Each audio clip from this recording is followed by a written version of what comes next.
Price Lord friends. ஒரு எலி இருந்துச்சாம். அந்த எலிக்கு பூனைய பார்த்தா ரொம்ப பயமா இருந்துச்சாம்.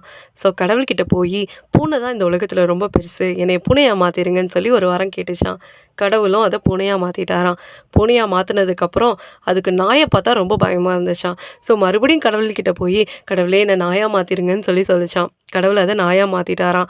நாயா மாத்துனதுக்கப்புறம், அதுக்கு மனுஷங்கள பார்த்தா ரொம்ப பயமா இருந்துச்சாம்.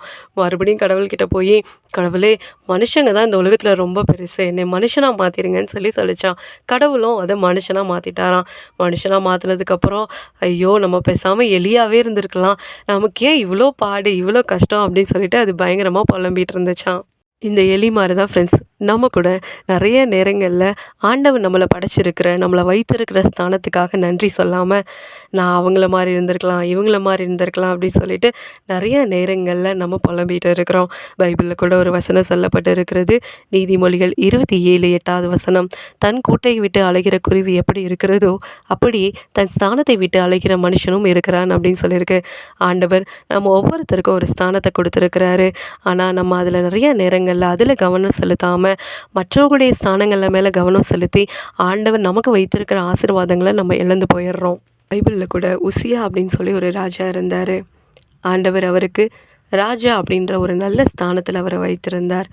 ஆனா, அவருடைய இதயம் மேட்டிமையாகும் பொழுது, ஆசாரியர்கள் மட்டுமே செய்யக்கூடிய வேலைய இந்த உசியா ராஜா துணிந்து செய்றாரு.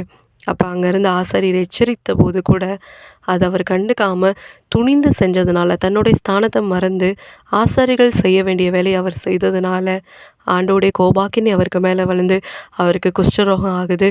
ஆண்டவர் கொடுத்த ஸ்தானத்த அவர் இழந்து போகிறாரு.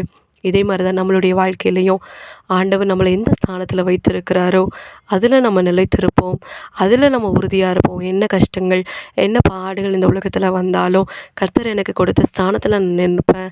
ஆண்டவர் என்னை ஆசீர்வதிப்பார் அப்படின்ற நம்பிக்கையோட நம்ம காத்திருப்போம். நிச்சயமா ஆண்டவர் நம்மள ஆசீர்வதிப்பார்.